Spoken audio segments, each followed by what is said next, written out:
put on your seatbelt. Let's go. All right, turn up the music. There's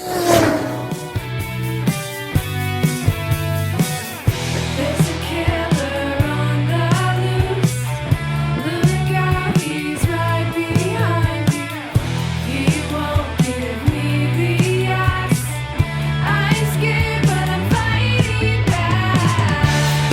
We are the Scream Queens, running through the night. We are the Scream Queens, gonna put up a fight, make everything alright. Flowing through. Welcome to Scream Queens Horror Road Trip Podcast.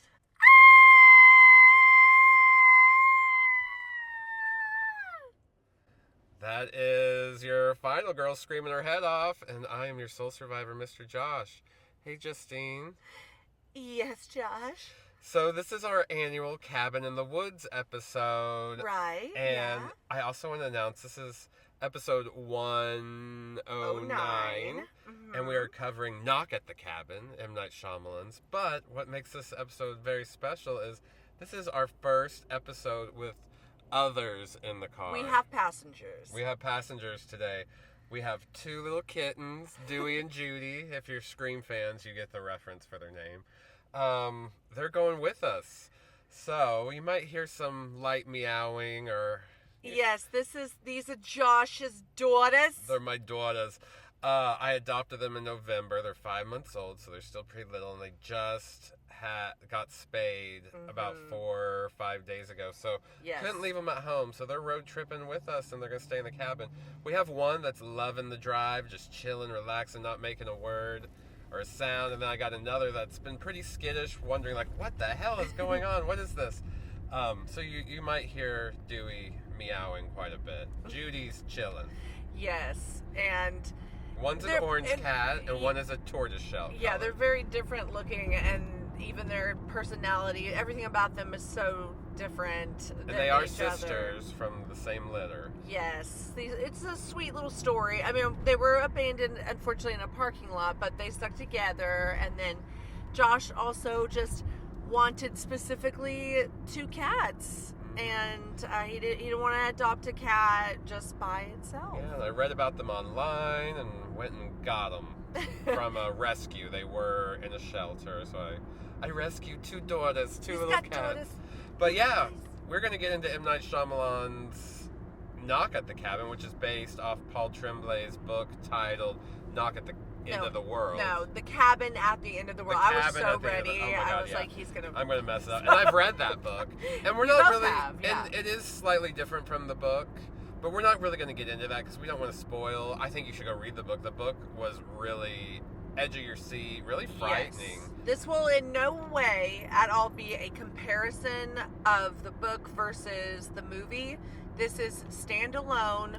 We're just covering just Knock at the Cabin. Yes. And definitely we both encourage you to seek out Paul Tremblay's The Cabin at the End of the World. I think it was published 2016, 2017, somewhere yeah, it's in newer. I don't even think it's 10 years old or maybe thereabouts it. But it's just like it's a really unique story.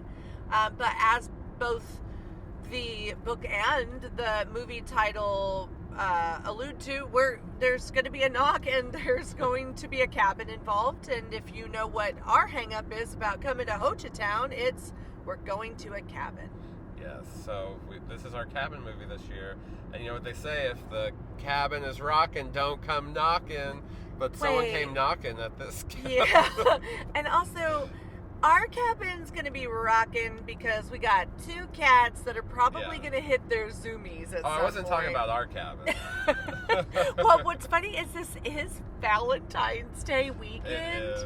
And we are going to a new cabin because everything was sold out. But we actually scored what we think is going to be very different, but it's the same property company. Yeah, the last 6, 7, I forget if this is our 7th or 8th trip. I forget what year we started. We've always stayed at the Tall Oaks Cabin, owned by Kiamichi Cabins. You can get on their website and look if you ever want to come to the Broken Bow area of Oklahoma. It's really fun, little hippie, dippy town, and what we call the mountains in Oklahoma. Yes. And southeast corner of Oklahoma. Beavers Bend State Park is where the Kiamichi Cabins are located. This one specifically we're staying at is within the state park bound. And this is the first year we will not be staying at the Tall Oaks Cabin. No, we are staying at the Five Feathers. Oh. And that is also a Kiamichi Cabins property. And it looks gorgeous. It's a log cabin. And we have a fireplace this time, and our hot tub is on the patio. We've always had to leave the patio, go out into the elements, like if it's freezing or snowing or whatever, raining. Walk on these stone steps that lead to a hot tub. It gets slippery when wet, so it'll be nice just getting to go out on the patio and get in that hot tub, because these trips are all about hot tub. Yeah, hot tub time. Machine, but not necessarily a time machine. So after we break and then come back, we'll tell you all about it. But first, we're gonna do our movie segment. We're gonna go through and give you our interpretation of the movie. Oh my gosh, yeah. Okay, so recap, if you will. Knock at the Cabin, synopsis by Josh Justine, your final girl and sole survivor. Yes. Now, this is an M. Night Shyamalan movie.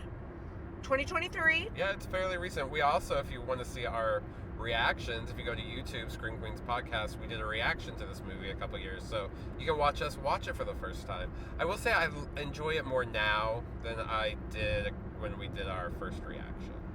Yes, there is also something about when we watch something for the channel and we're recording it and the lighting and everything that we have to do.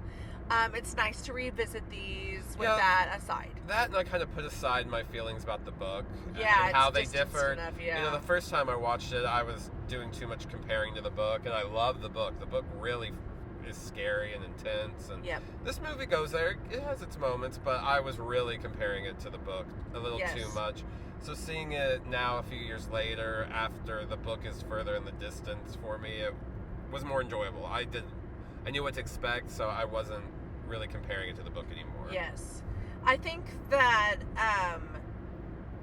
the group of players that we have, our actors, bring an elevated level to the storytelling as well. Yeah, the whole cast, is great. Dave Bautista, Jonathan Groff, Ben Aldridge, Rupert Grint, Abby Quinn, and Nikki Amaka Bird. They're our group. Yeah. And this is the story, the premise, what we get from the trailer, is there's going to be a knock at the cabin and a lot going down. Yeah, so let's go. Yeah, it starts with a little girl named Wynn. She is a young Asian American girl. I only bring up her ethnicity because you'll see later that she's adopted, doesn't look like her parents. And yes. That's kind of a plot point. Yeah, the opening sequence where the title pops up is that there's imagery of an apocalyptic scene that's playing out, and so when we see these hands grasping a little grasshopper out in this wooded field, it's juxtapositioned from what we just saw, which was these horrific bodies laying on. It looked like somebody was scribbling on paper, but what they were scribbling was just horrid scenes, graphic violence. So here she is, she's sweet and cuddly, and she is categorizing grasshoppers. You can tell she's got an affinity for animals, and I like how one is described on her little chart as mean with an exclamation point. It's what is a mean grasshopper? And she's talking to her finds and naming them. She names one after her friend from school who farts a lot but doesn't want to own up to it. Yeah, she's worried about her friends. She's she's not going to have a lot of friends because people don't like people that stink. And she won't own up to the farts. It's one thing to fart. It's another thing to fart and not claim it. And to do it too much. But while she's talking to the grasshopper, she hears a noise, footsteps going through the brush, and she looks behind her, and there's this huge man walking towards her in the distance.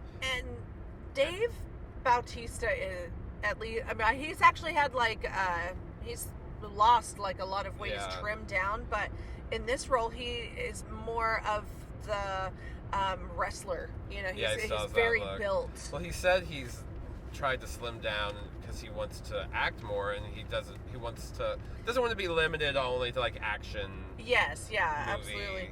It's just parts. very what his body type fit the character so well. And he approaches the little girl, and he's really friendly to her. He's like, "Hi, what's your name?" She's like, "I can't talk to strangers." He's like, "Oh, of course." But he sits down next to her, and they chit chat, and she's really excited because he's good with bugs and grasshoppers, and is helping her put one in a jar. And he wants to get to know her. They kind of play like a little game with a flower, asking each other questions, but she, you can tell, is very inquisitive. We can tell she is. She's logging grasshoppers and wants to know so much about them. She asks the question of, "What are you doing here? Like, what do you need to be here for?" And it's a remote cabin area. Yeah, and she mentions that she has 2 dads, and that's why she calls them by Daddy Eric and Daddy Andrew, because she's got to differentiate them. And he's like, "Cool, okay." Yeah, but you can tell that he's really soaking it all in. He is considering what she's saying as if everything's weighing on it.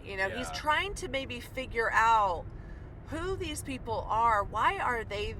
What we'll come to find out, these they have a very special, unique choice. Why are they the chosen one? Yes, chosen one. And they are. They're the chosen one. So. It's an unsettling scene nonetheless, even though he's trying very hard to. Why is this big man in the forest talking to this little girl? Yeah, and he's being kind.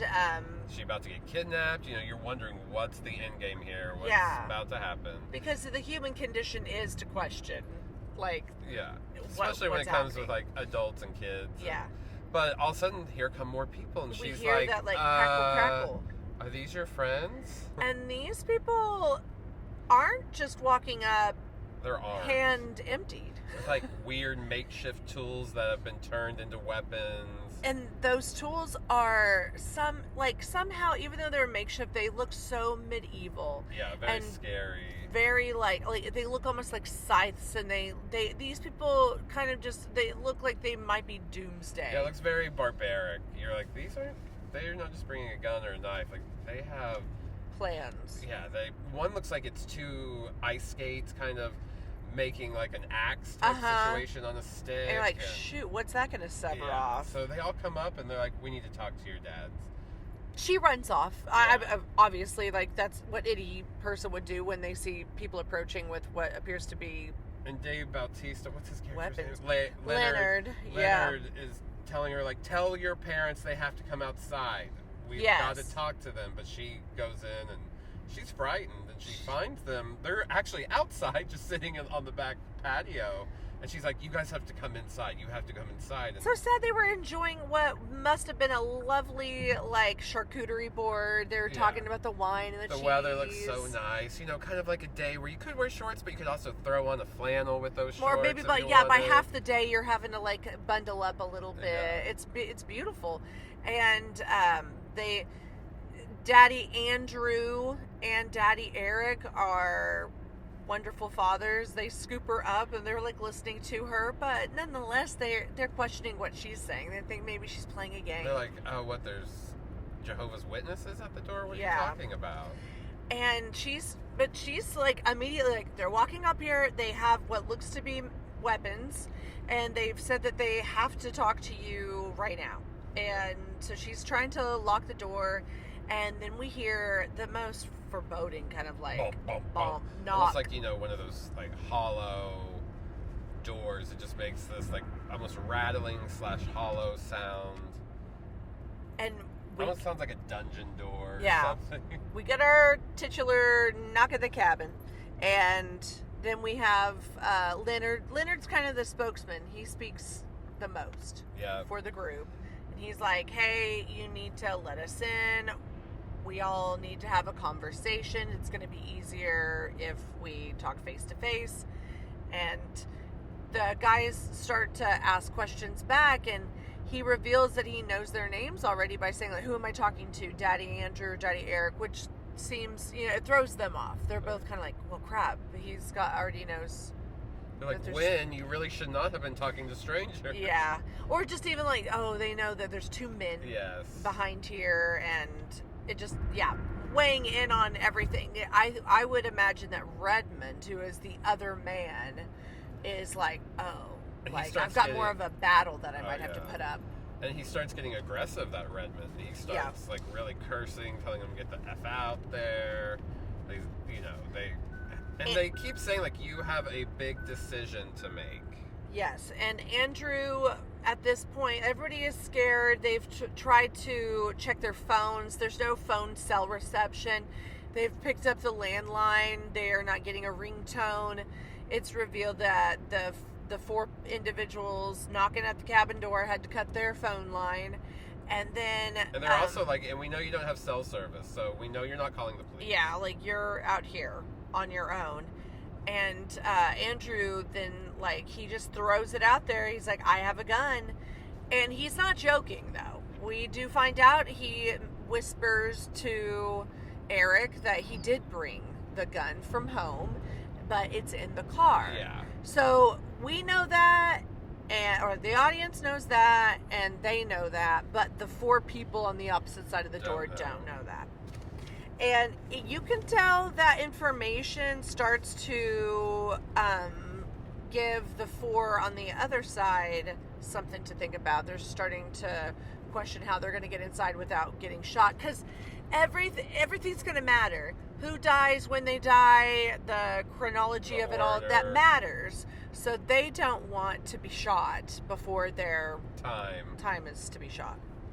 Like, not yet. You got to kill him first. I'm 3rd in line. And we've got I'm going to start calling them the heroes and the villains, just because, like, there's 3 people that are the heroes. There's 4 people that we're going to have, like, are the villains. And the three heroes are running around inside the cabin trying to lock everything up. They're closing windows. They're locking the basement door. They're just trying to cover all their bases and stay centralized in the living room. It's a little cabin. They don't have they don't have as many barriers as one would want at this time. They're vulnerable, like, completely. Yeah, nobody to call, and we've got everybody busting in at that time. The glass is breaking. We know it's and they still think this is just completely a home invasion. They don't understand the religious undertones yet, or, like, what these people are really trying to do. Yeah, and once they get inside, both of the dads are immediately defending, like, themselves and their daughter, and they get into tussles with, like, Eric is tussling around with who we will find out his name's Sabrina, and then he gets knocked out. Yes. Good. Yeah, she kind of swipes or whatever. His feet come out from under him, and he hits his head to the point of concussion. He gets knocked out. And when you have a concussion, that's dangerous. You need to be in a dark room. Yeah, Josh is CPR certified. Yeah, if you've read Sarah Polly's book, you can have repercussions from a concussion for your whole life. Yeah, and they can be highly detrimental to you even being able to do things like drive, travel, watch TV. Like, so hopefully it's just one of those, like, let's monitor. You'll be fine in the morning type concussions. Yeah. So they all get in, and Eric gets knocked out cold, and Andrew gets the upper hand on Redmond and pretty much pummels his face. And it's, as we progress in the story of the home invasion, we'll get these scenes to fill us in on Eric and Andrew's life and where they've come from. And is our first one them picking up a win in China? No, the first one is the 2 of them meeting for the meeting Eric, or meeting like Andrew's parents. Okay. So Andrew, we get this, like, scene where Eric and Andrew are meeting. Eric's doing the meetup and having Eric meet his family, but we find out that Andrew's family isn't accepting of their son being gay, and they drive for 7 hours only to spend 45 minutes there, and it's truly sad for for the 2 men, but we get their little kind of like their saying that they do to each other, and it's always together is their little slogan, little motto. And you know that slogan's going to try to break our heart later. Gonna try to break our heart. Eric wakes up, he gains consciousness, and there's like a cartoon on that Wynn's watching, and all 4 of the villains are cleaning up the house that they've broken into, the cabin, like all the windows that were broken, the door that kind of got busted off its hinges. And Andrew is under the impression that they have been targeted because of like prejudice and bigotry. And so both him and Eric are like, you guys are choosing to be here. And they are trying, the villains are trying to convey that it isn't much of a choice when, you know, like let them speak, let them tell the story of why they're all there. And you'll find out that it isn't really that much of a choice, but it is. Everybody is choosing something in this. I'm choosing something. And something's always got to do something. We meet our 4 villains. Sabrina is a nurse, and Redmond is like kind of the asshole of the group. Yeah, it's like, whoa. He admits that he's done time. He was a bad guy, I was going to make a Harry Potter joke, but... Oh yeah, because this is Rupert Grint. Yeah, Ron Weasley. It's not me. Ron, no! No! It's you! Leonard, he's the 2nd grade teacher, which, given, you know, how big, and he's got tons of muscles, and you're just like, oh, okay, you're a 2nd grade teacher. I wouldn't have assumed that at all. That's why you were so good with Wynn at the beginning of the movie. And Adrian, she is a cook. She makes food, and she likes to make food, and she says it's more than that. Like, it's like feeding her soul is making food. But make no mistake that, and it doesn't go unnoticed by our 2 dads, that they are like, you're not selling us on anything. This isn't the way. Don't bust into our home, assault us, and then try to normalize what's happening. And they still think they're trying to be recruited by a cult. Yes. Is what they keep saying. Because the villains keep using very cult-like speech. Like, they're very vague about what they're saying.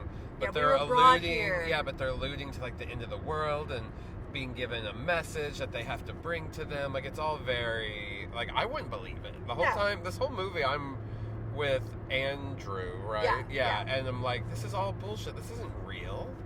One, because it's just so far-fetched that you wouldn't believe it. They explain to our heroes that they have a very difficult choice to make.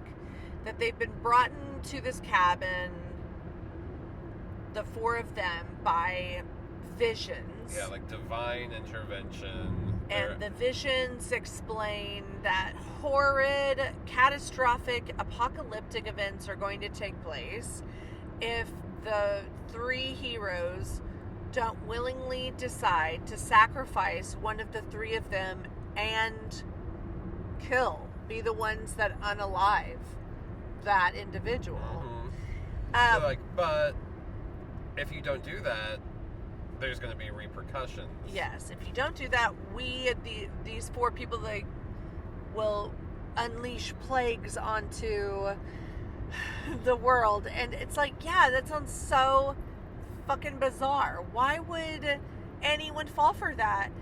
It's gonna take a show, like, you're gonna have to show it. That there's no way. Nobody's believing this story outright and just saying, okay, cool, I take you at your word, we'll kill her and it's done. This is about this time when Leonard's like, let's turn the TV on. No. Then Redmond dies. Oh, okay, yeah. Now they sacrifice Redmond, and he puts a thing over his face, I guess, to like spare people seeing like what he's gonna look like. But he keeps saying, "You better look at me the whole time. You better look at what you're doing. Watch me. Don't take your eyes off me." And the other 3 villains are like walking ceremoniously around him with their different tools / weapons, and Redmond says a part of humanity has been judged, and then the three of them, like, they kill him. Like, they use their tools to bash his head in, and then Eric and Andrew tell Wynn, like, close your eyes, close your ears. Yeah, that's insanity. They just murdered a man in front of a child. Yeah, and no qualms about it. Nothing. And if you're the people that are now tied up in chairs, the two dads, I'm thinking we're goners. You know, like, yeah, I'm like this is just a countdown. Yeah, look what they did to this guy that's on their quote unquote team. You know, like, yeah, I have no chance. We're doomed. And Leonard is like, okay, so now I'll tell you that we have just unleashed one of the 4 plagues. The 4 plagues are: cities will drown, phlegm will take over people's lungs, skies will fall, and the earth will be scorched.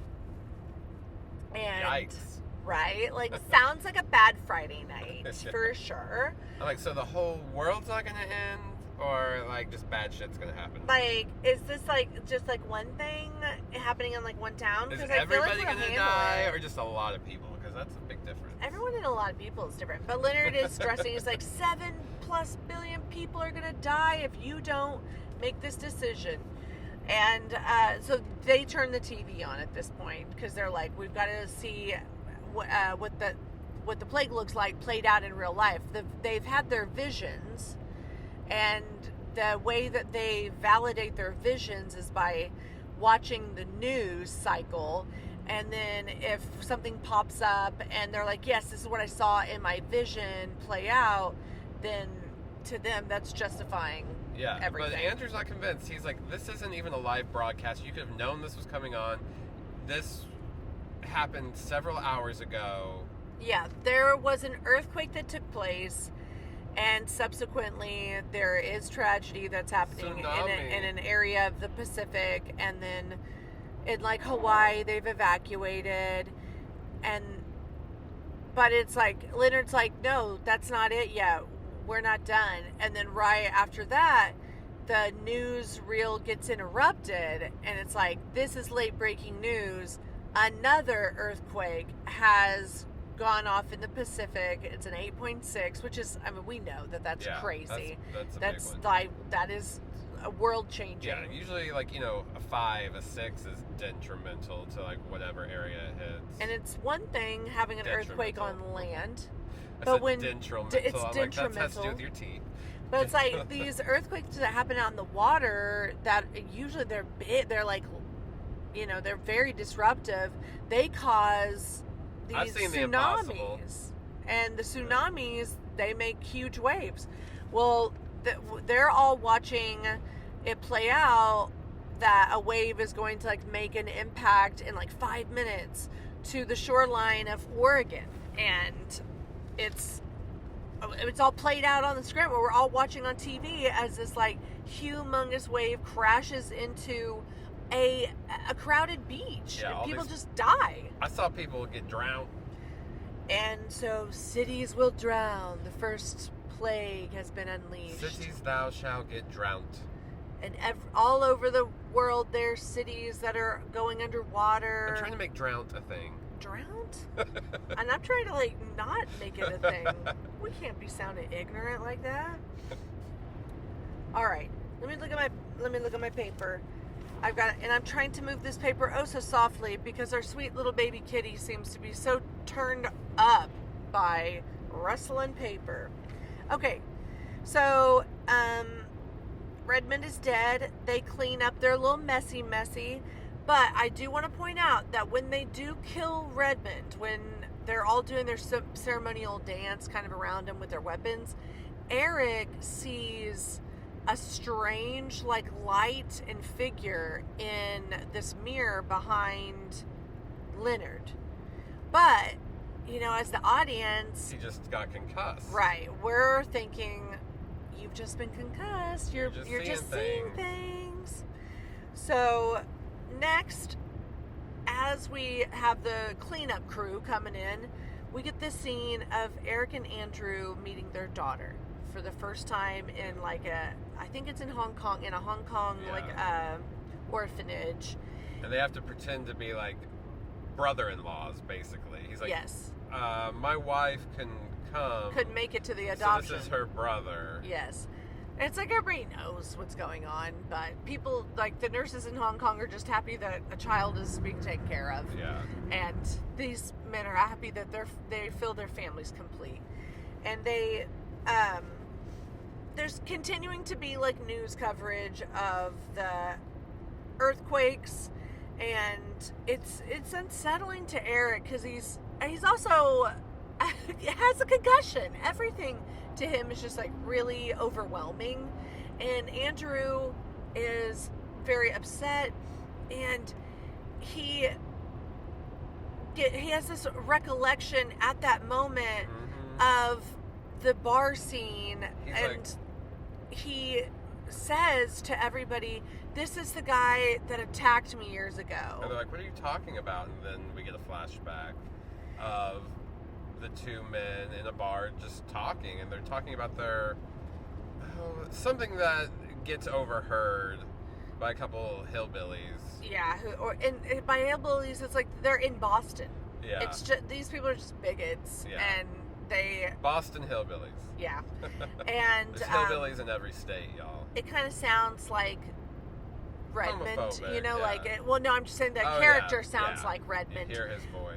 But what Andrew was saying, his name wasn't Redmond, his name was O'Bannon, and I want you to check that guy's wallet out there, because Leonard had moved Redmond's body outside. But Leonard's like, no, I'm not doing that. It doesn't matter what name he is. It doesn't stop what's going to happen. Yes, and that's where, Andrew and that's where Andrew can't understand. Is because Andrew doesn't believe that they have had these visions. And Leonard is like, no, I've had these visions. So I don't even care if Redmond lied to us about his name. Because what he didn't lie to us about was all the visions that he had. And the fact that he's one of the four of us. It does cause pause for Sabrina and Adrian, though. They're like, what? Yeah. We didn't know about this. And the reason why it causes them pause is they start to question, wait, when did we have certain visions? Like, for instance, when did we have the vision of this cabin? Was it before Redmond told us? Because I guess Redmond is the one that brought the vision up in the message board, and we get this reveal that there was a message board. It all starts to become more conspiratorial when they bring it up, and it gives weight to Andrew saying that this is like, you guys are all just in a cult and you're convinced. Right. You're in a vacuum. You're in an echo chamber. And what's weird is, like, even if I was having these dreams, I'd be like, damn, I'm having some weird-ass dreams. Maybe I would research it online, but I wouldn't automatically think, like, oh, this is mass. Like, I'm not the only one having these dreams. I'm not sure I would go right to, like, a Reddit thread and start looking around, but maybe I would. Maybe they were also being told, like, look this up online. Yeah. Or, like, how far we're did the drawn visions go? to it. Yeah. Were the visions even playing out, them getting online, going to something specific so they could all join up? We don't know exactly, because we never get clued into their visions other than the opening scene. The opening credit sequence. The only time, though, we got to see what they might have been experiencing. And in it's their like heads. hand drawings. Yes. And they mention, like, we've all been drawing the same thing. So what we saw in the opening credits is apparently what they've been drawing. And Leonard's like, no, I'm not looking at anything. It doesn't change what's going to happen. And you guys need to spend the rest of the evening thinking about who you're going to sacrifice. And we're going to bed. Which Andrew's like, it's not going to matter. It could be days. You could have us in here for weeks. We're choosing us. Yeah. So there's nothing to sleep on. Yeah, exactly. Nothing to sleep on. This is what it is. But Andrew starts to get concerned about Eric's head. And when the other players leave the room, he's like, hey, like, really trying to get reassured from him, like, you're not like, because he brought up the visions and stuff, like, he's questioning their visions, and he's like, no, don't buy into their bullshit. Don't buy into it. But he's starting to get scared. Like, he's starting to think that maybe he has more than just the people to count, like, or, you know, like, they're just going to kill themselves off. He's got to worry that, like, Eric might fall for this. Yeah.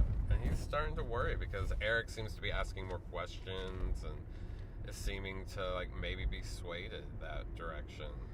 But while they are having their little conversation, what Eric doesn't know is Andrew told Wynn to get out of the house, to escape. And so she's tiptoeing down into the basement. She goes outside through the basement. You think maybe she'll get away, but she gets caught by Leonard. Yeah. It is like, it's not even a chase scene or anything. It's just like the only moment where we have like this drawn out suspense around the corner, you know, like jump scare. We don't really get these in this movie, but it is kind of scary because she's looking around a bunch of stacked logged trees, and then she goes to the other side. She's looking around, and then she doubles back again, and that's when she gets caught and scooped up. And you're like, damn. So nobody gets away. Nobody gets away. They're still stuck in the cabin. Okay. Next day, Adrian makes breakfast for everyone. Oh, I'm about to take a slight right. Pardon us. Our directions are coming on, and we definitely need to be listening to those. Yeah. Oh, and our baby girls are being so good. Don't jinx it. Don't jinx it. I don't want to jinx it, but I do want. We have to give them good affirmations. We'll do it when it's over. Oh, see, now she's stirring. Oh. Okay, keep going. So Adrian made some breakfast for everyone, and then they line everybody up again. Our 3 villains and our 3 heroes. And Adrian says, I'm not going to lie, I'm up next. And let me tell you something, guys. I'm a mama. I have a kid. His name's Charlie. He loves pancakes. That's basically all we know about Charlie is his name and that he likes pancakes. Yes. So you're kind of like, that's the best you could come up with? I know. I don't know if it's the writing necessarily at times, but I feel like she could have tried to pull at her heartstrings a little more. Yeah, I think she's lying. Yes, and that and maybe that's it too. Is she is supposed to be just slightly vague/veiled, so that the audience and Andrew and Eric will continue to question, like, is she telling the truth, or is this all an act to try to convince us to kill one of us? Yeah, it's like she didn't give us much of an antidote about her life or really swayed us by just saying, my son, his name is Charlie, and he likes pancakes. And I'm like, cool, I like waffles. I like pancakes. And I don't want to choose, okay? So I could never choose between waffles or pancakes. No. Don't even. Or French toast. Oh my God. That's probably my favorite out of the 3 is French toast. Oh, so we are making a choice. I'm making a choice. I'm saving humanity. If that was what we had to do to save humanity, which one are you going to eat for the rest of your life? We would gladly do it. Give me some fucking French toast. They say no, we're sorry, but we're not going to choose. And so she says, a part of humanity has been judged. Yeah, and then she dies. She gets killed. And we don't even see it. They do that like...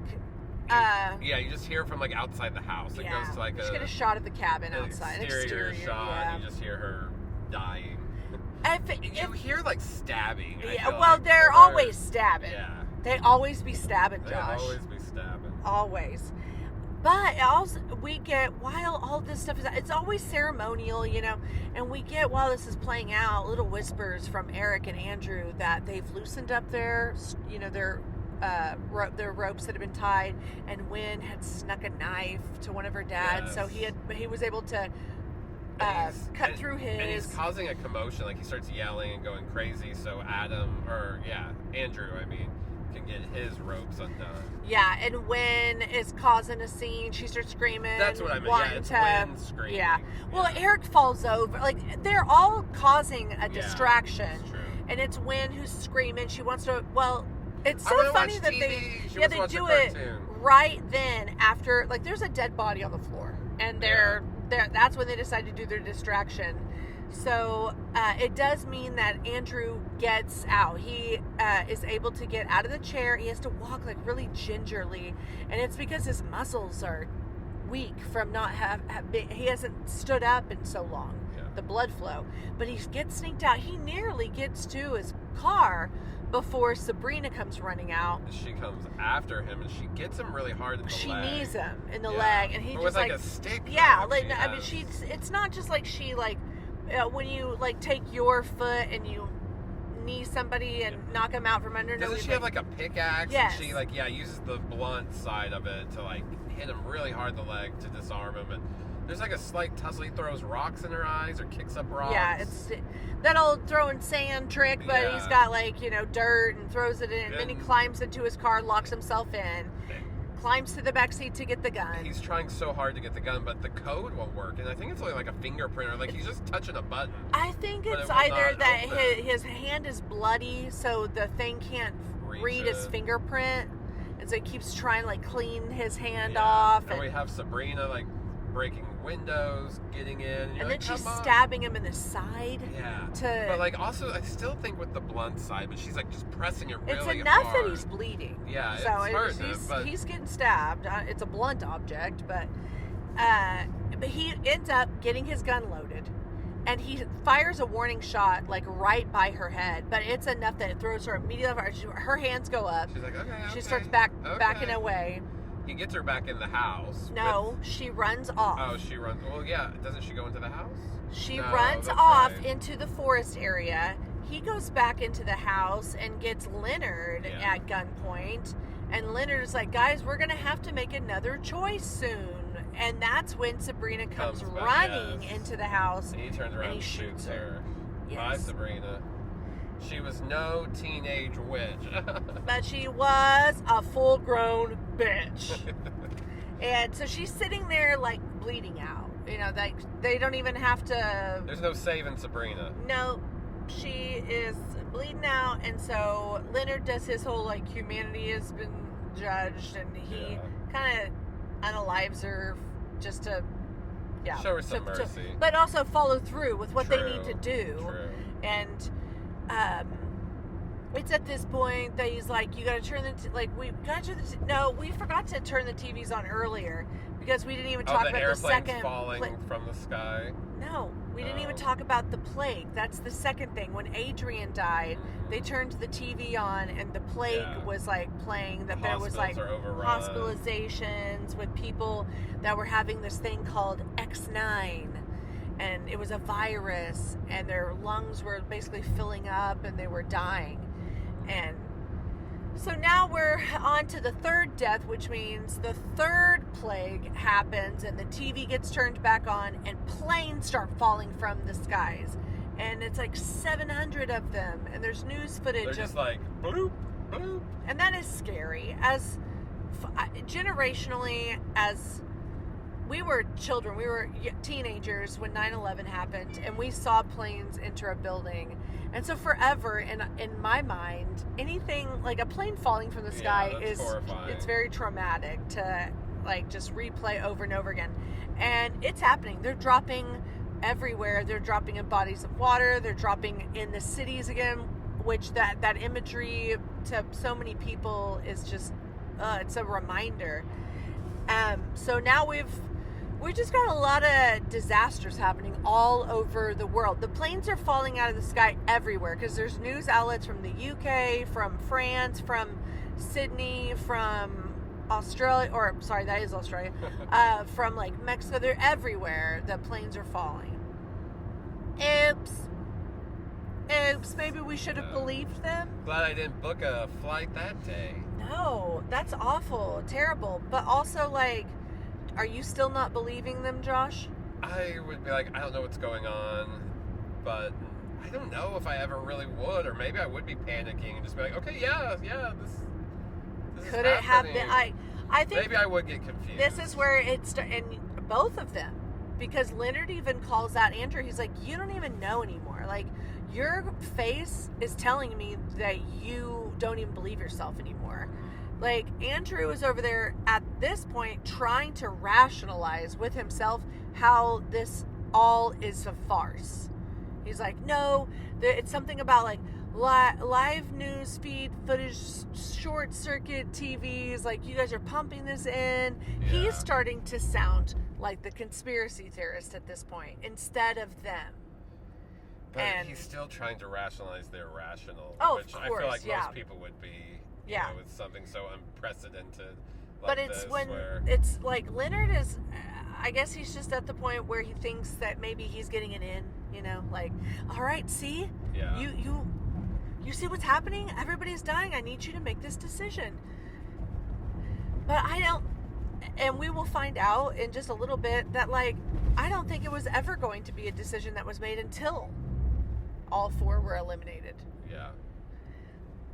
So Leonard says, okay, fine. I need all of us to go outside for this last part. And they're like, no, don't they try to put him in the bathroom first? Yes, and so he gets help. He gets in the bathroom, and then he gets out the bathroom. Yeah, they hold him at gunpoint and usher him into the bathroom. They lock it, tie it up with a rope. Tussle around. They even shoot the gun. He even gets shot. He gets shot in the arm, but he has a purpose. For him, it doesn't matter. He's willing to withstand being shot in the arm and then acting like he's not there in the bathroom if it means but he really is. Well, he broke the window out, which made them think he had escaped, but he really just hid behind a shower curtain and then fights with Andrew. Yep. And so, okay. Now we're just like, we're at the end. He's like, let's go outside. I'm going to sit in this chair here. And the dads send Wynn to a treehouse. They say it's Eric. And he bends down, he kisses her. He says, I love you. Don't come down. You wait until one of us comes to get you. Yeah. She runs off. And even his wording right there was like, one of us. Yeah. I'm like, oh, you're planning. He'd already planned it. Yep. He knew he was going to do it. Okay. So Leonard says all of humanity has been judged. He slits his own throat. Okay, so we get this shot of the 2 dads walking over to Leonard's body to see if he's dead. And above them, we see the sky. And it darkens and storm. Like, we see a big funnel cloud start to form. And they're like, oh, shit, we don't have much time. And they run back into the house, and they kind of have last chats. They realize it's almost like it's not worth fighting about anymore. They don't know what's going on, but Eric is convinced that this is what's going to happen. And Andrew like, let's just leave and roam the world together, the 3 of us. And he's like, that's not fair to Wynn. Like, let's give her a good life. You'll be a great father. And I do love when they're having this last back and forth. What Andrew says, like, he's right. You know, like, why does this place deserve the love that we have for each other? Why does it have to be us? Like, the world doesn't want us. The world doesn't want our love. But at the end we find out that their love was the medicine that cured it all, and it's super sad. And Eric is like pleading with him. He's like, I want to be the one I want to sacrifice myself. I'm having a vision now of our daughter fulfilling her life and with you, being happy and being everything we could have ever dreamed of her to be. And it's very moving what they share to each other. And I was like bawling again, like rewatching it. I'm moved right now recalling it because it's like super sad. You know, like, okay, because they're great, because they're amazing, because the whole time that this has been happening, every single character has told them, you're good people, that we know they're going to make the good decision. And so Andrew shoots Eric. He's sad about it. And we don't see it. We don't see him get shot. That would be so torturous. We do see Andrew cradling him and crying. So sad. He goes and gets Wynn, and Wynn says, did Daddy Eric save the world? Yeah. And then I'm just like another crying mess. They go and find Leonard's truck. Yeah, like they make it to a diner. They see that everything's starting to end. There's news report with a nurse we saw earlier, being like, yeah, this is the first time in an hour or two that we haven't had any casualties from the virus. People aren't dying. The storms are stopping. The airplanes are now landing safely. But they talk about how, there's mass panic still at the airports. People showing up trying to see if their loved ones are alive. So now it's just the aftermath of everything that's happened.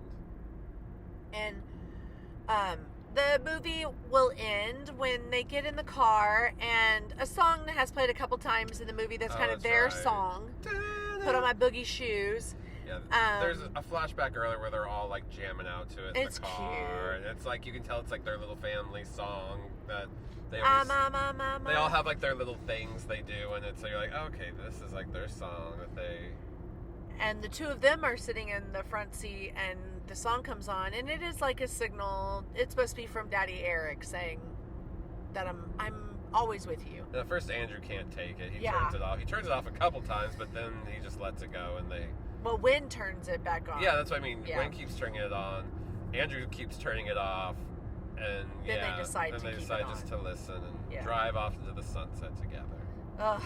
But the sunset is still doomsday. Like, there's tons of fire. Like, you can see that the fires are extinguished, but there's smoke everywhere, and there's so much disaster that has happened. The damage has been done. But the world is still around. I don't think we lost 7.5 billion people. No. But we lost one amazing Papa in this movie. And now we're all done, and Papa Josh is going to take his daughters on their first little vacation. Yeah, we're taking my daughters on their first vacation down in the Hochatown, Broken Bow, Oklahoma, for our annual cabin trip. You guys, we might even take them to the brewery. We've got this little bag. We've got this little bag, and they can both fit it, and we think it'd be so cute taking the daughters to the brewery. Everybody else brings their kids to the brewery, which, I'm sorry, if you're a parent out there, don't take this the wrong way, but don't take your kids to adult spaces. I don't care if they have, like, an over-large tic-tac-toe or something, a couple fun things for the kids. Nobody wants to go to a brewery and be around your kid. Sorry, I love you, but... We do, and we love children. Like, that's what we do for a living, is care for children. And so it's like, when I go do an adult thing, I don't want to be around kids. Yeah. I'm around them all the time. But our furry kids, you can bring them anywhere. You want to bring them over to my house? Go ahead. You want to bring them to the brewery? Go ahead. You want to bring them on vacation? Yes, sir. Yeah. So we're going to go enjoy the weekend. We'll do some hiking, hopefully, if it's not too cold. We do have, like, a cold front. It snowed last night. And, we'll hit up our favorite pizza spot. We'll be in the hot tub, go to the brewery, do some shopping. So we'll report back in just a few minutes. Listen to Bad Athlete. Yep. And we'll be right back. Stay tuned. Bye. Bye. Something's moving in the sea. Wake up, I just wanna go home. I may be shaking inside. I'm not the kind to run and hide. Come out, I'll take you all on my own. I've got you figured out. Tough luck, you're in my world now. I have no doubt, I have no fear. I'm gonna make you disappear. We are the scream queens, running through the night. We are the scream queens, gonna put up a fight, make everything alright. And we're back. Hi, everyone. We just had a cabin in the woods weekend. We had something. Nobody came knocking. Well, there was lots of knocking, but not at our cabin. I don't know what that means. I'm going to ignore it. The only person that did come knocking is when we first arrived to our new cabin. Our jacuzzi, our hot tub was overflowing. Yep. So we had to call the maintenance guy right away, and he came out, took a look at it. I mean, it was no big deal. We didn't have any interaction with the actual maintenance person, but that was the drama. Yes. That was the drama. And luckily, really the only drama of the weekend. Yes, of the cabin weekend, yes. But of course, like, there has been drama. We have had travel drama. Just kitty cat travel drama, but they were fine. They just, meow a lot and need a lot of attention. Yeah.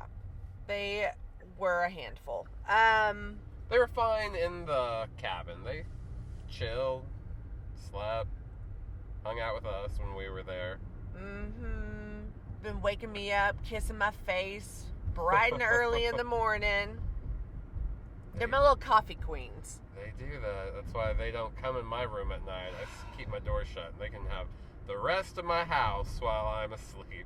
Yeah. They are very curious. But they were fun and cuddly. They're only 5 months old, so yes, they are very curious still of this whole world around them.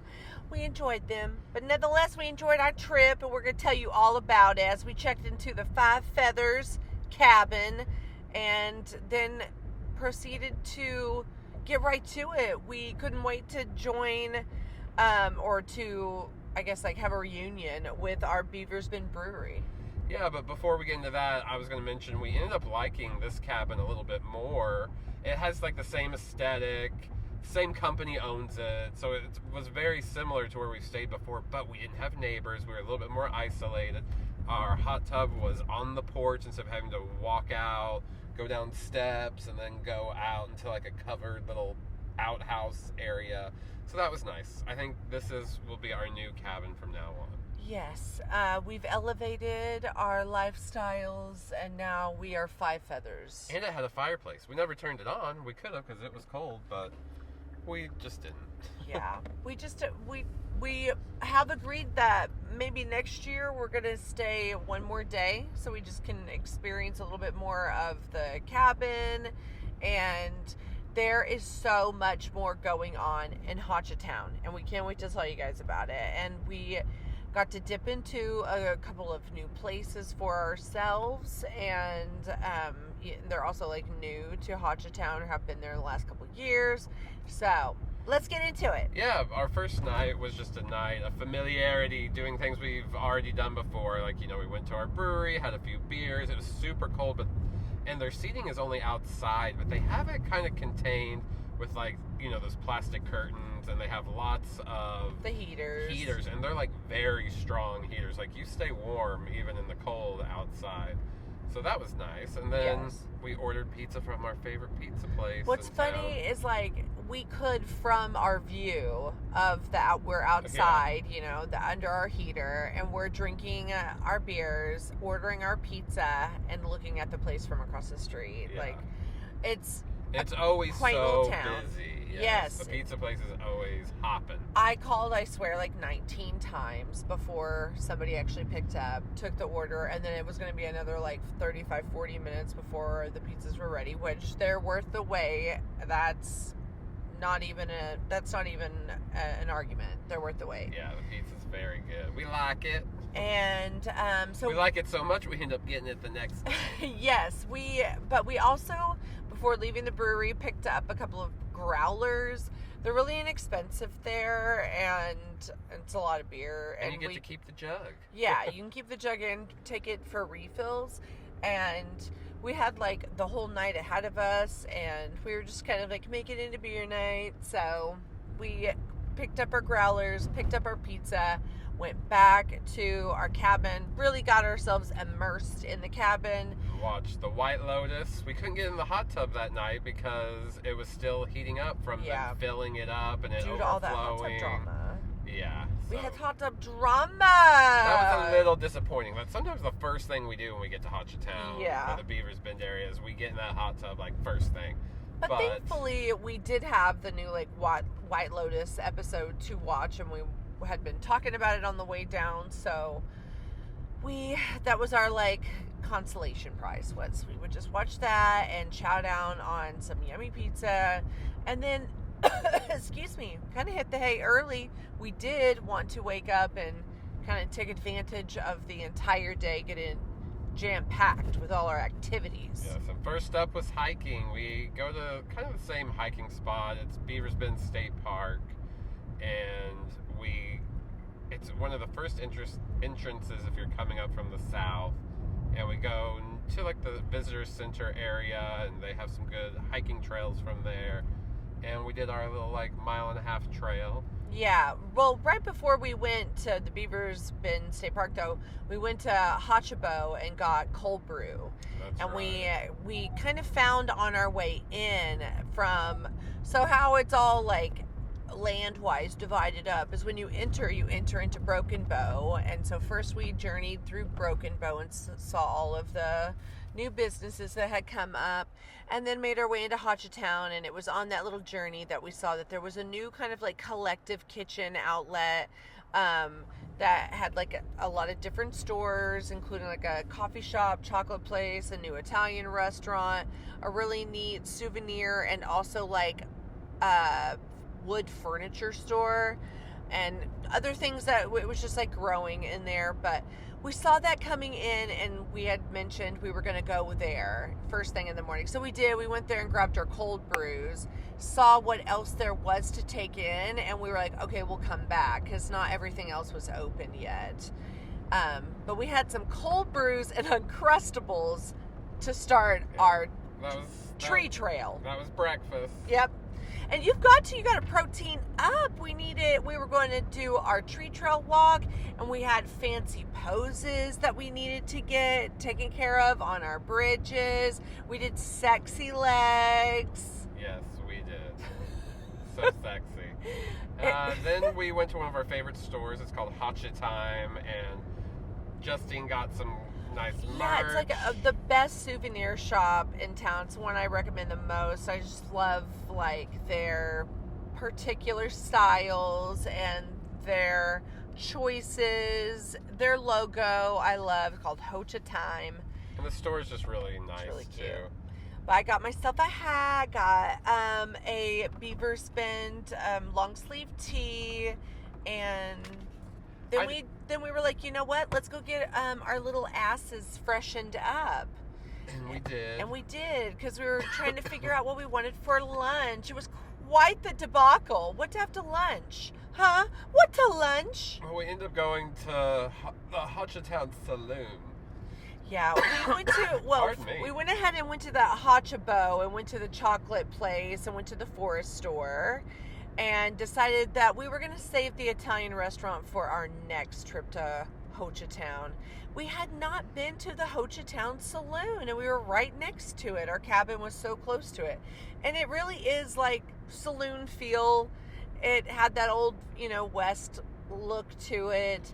Had a good burger. And at night it becomes, like a saloon. It's usually crowded. They have lots of they have 2 stories, they have outside space. Really huge space. So like at night it's basically like a club, a bar, live music and stuff. They had a good burger. We got the cheeseburgers. The fries were okay. Yes. A little soggy, but other than that it was fine. And when we had gone to the chocolate shop, we'd picked up like this honeycomb sponge toffee dark chocolate deliciousness that we die for. Couldn't wait. We did wait, but we couldn't wait to open on our drive back. We did get a cookie. It was a Valentine's cookie, but it was just heart shaped. It wasn't like, oh my god, like I love you. Well, and the only reason we got it too is because it was post Valentine's and it was marked down $10. It had been $18 and we got it for $8. $8. It was humongous. Yeah, it was huge, and it was really tasty too. And we had that for dessert last night. It's called Lob Lolly Chocolates. Yeah. That chocolate covered honeycomb with toffee. It was like one of the best little chocolate treats I've ever had in his life. In my life. And we hot tubbed every chance we got. Had hot tubs, lots of beer, because like I said, we had gotten those growlers. But after we had our hot tub time, we decided we wanted to hit up another place that we hadn't been yet, and it was the Hochatown Distillery tasting room. Yeah, it's next door. It's actually not really affiliated with the actual distillery next door, but they do sell all their products. Next year we want to go to the distillery because it was why we were in the tasting room because we were a little confused. We thought the tasting room was... It's literally right next to it. It's right next There's door. A door we thought, it being called the tasting room, we're like, oh, it's the distillery's tasting room. No, that's just the name. But they, like I said, you can get flights of all that, but the woman working wasn't very knowledgeable about all the she's like, whiskeys and bourbon. She's like, oh, you can go next door. They have like a little speakeasy in there where you can do more thorough tasting, get all the info. So we're like, okay, we'll do that next year because we were already settled in, and it had a nice aesthetic and vibe. Yeah, the tasting room really made classic like signature cocktails, and they did them in like the most classic styles. So, like our old fashions had like the orange and the cherry all muddled with like the little sugar cube and stuff. So, and I love that. I love a mixology experience. So then we're like, okay, we just had a cocktail there, and then we drove over one more time to our brewery because we were going to fill up our growler, had a beer there, picked up pizza again, and then went back to the cabin for a night of hot tubbing and pizza eating. And kitty cat time. Lots of kitty cat playing. And then... Well, and so something that like kind of like got in the way of us even having more time in our Five Feathers cabin was, again, a snowstorm. Mm-hmm. And so we got news while at the tasting room that it was going to be... We knew of the snowstorm, but the time kind of like parameters had changed, and so then that meant like our time parameters had to change, and we ended up leaving the cabin 4 hours earlier than we usually would, which is sad because we would have had like more hot time. We'd had breakfast, we'd have gotten all freshened up, got cute little outfits on, got our coffee, we would have done all of our extra fun stuff had we not had to get on the roads, because we really wanted to make sure that we got home safely, not wanting to drive in what has turned out to be like kind of treacherous roads. Yeah, if you listen to The Nun a few episodes back, you know what kind of crazy conditions we got caught up in, and we kind of have, and I'm using this term lightly, PTSD from that. So we're like, that's not happening. We learned our lesson. Yeah, we learned our lesson. We're like, we're not doing that again. We don't want to experience that again. There's absolutely no reason for us in this day and age, so we're just gonna make better choice. And not that we hadn't before. I'm not shaming us, but it just kind of was learned. Bigger than we thought last time. So we follow more apps than just the like Apple weather app. So yeah, now we got out of town quick. Anywho, it's time for us to jump back in and tell you guys our final thoughts at Knock at the Cabin. Shyamalan's Knock at the Cabin. M. Night Shyamalan's always been a little hit or miss. He started off strong with Sixth Sense, Signs. I even like The Village, but I know a lot of people don't. And then it was the Weird Mermaid, Lady in the Water. Yeah. We started kind of losing people. And then we'd had like Unbreakable prior to that. I love Unbreakable, that's been great. And then after Unbreakable was Glass and Beast, and so he's had quite like a journey. And as his most recent is that Trap. Yeah, but Unbreakable came between Sixth Sense and Signs. I know. I even said prior, but you had already gone on, so I was just throwing in prior to that. She's throwing Unbreakable. She's throwing it. I threw it. But he's had his ups and downs. He did like the really terrible like Airbender movie, right? That was him, and like After Earth, and like a few kind of like what the hell is he thinking movies. Just been some things. But he's kind of got back on track, doing almost like smaller movies, and I would say this is it's definitely more contained. It's all in one setting, really, besides like the cafes and stuff. So definitely production-wise, probably cheaper. But it looks great. It has that signature M. Night Shyamalan feel to it. The cinematography looks like him, how he shoots things. He definitely really knows how to shoot people in like a tense situation and grabbing that on the camera. Good close-ups on faces. You just like your heart races with them. Even though Leonard he's not like our ultra bad guy, but certainly we're not on his side of things.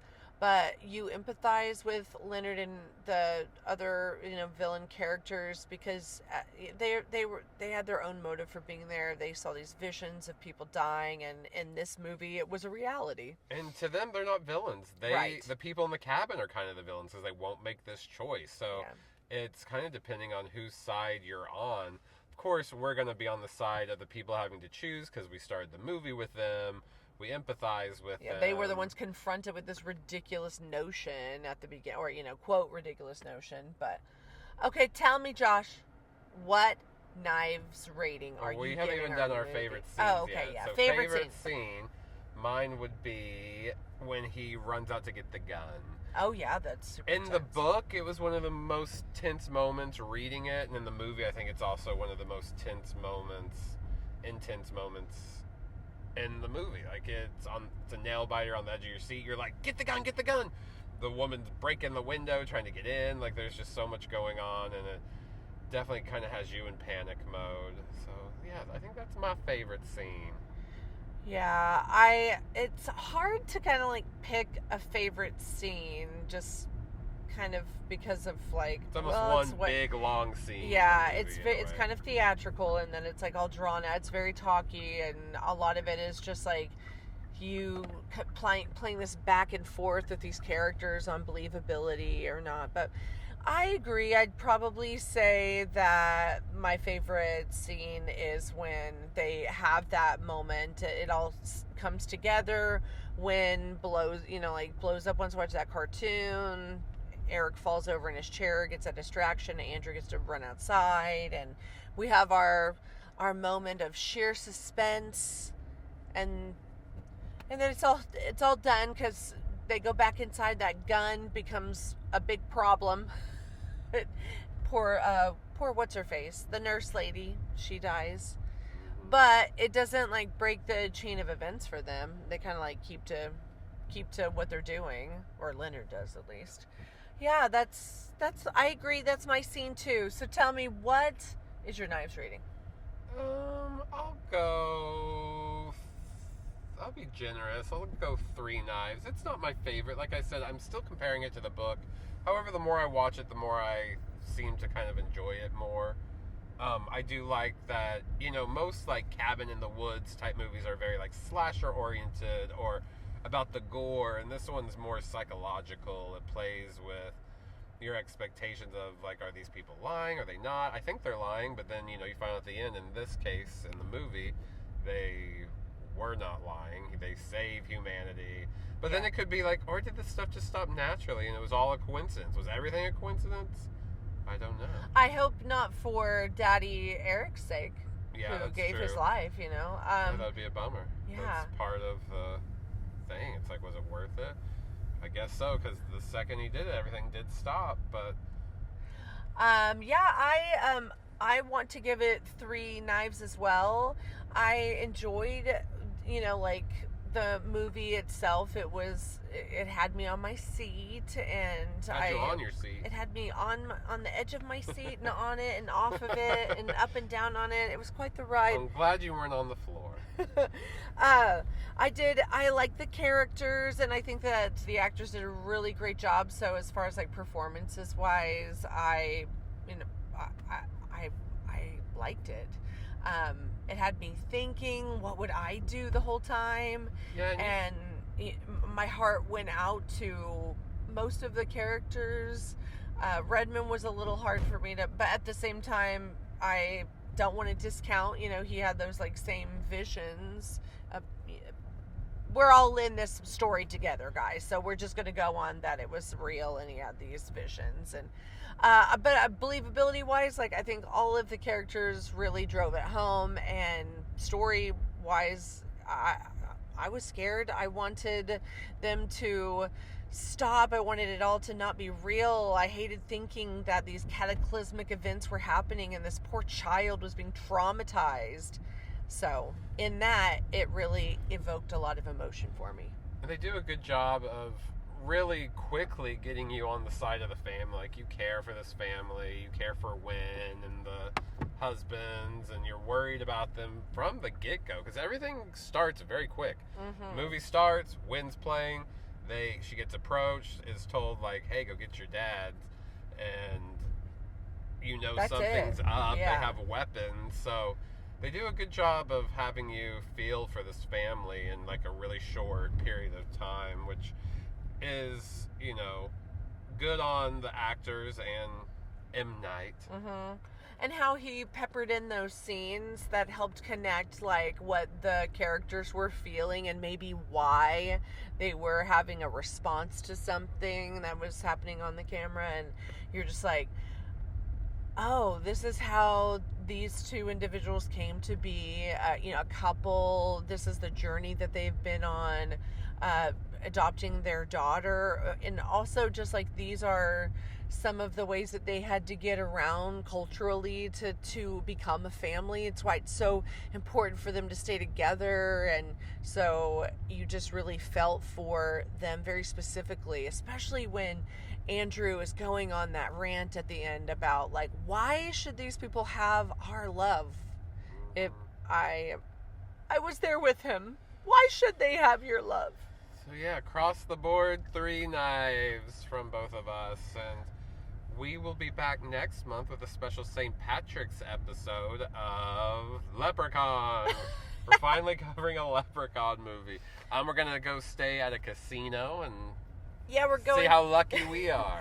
Yeah, we're going to try to catch our own pot of gold and stay overnight. If you know anything about Oklahoma, there's tons of casinos and wonderful, like, big, huge casinos. So we're going to stay at a luxurious casino. Yeah, it's the Hard Rock Cafe up in Tulsa. They have a big casino and resort up there. So we're going to go do that, and then you'll hear all about it. So that's for episode 110. Yeah, so don't forget to rate, review us, find us on all the socials, YouTube, and if you can't live without us in between these episodes, find us on YouTube, watch our blind spot reactions, join our Patreon, connect.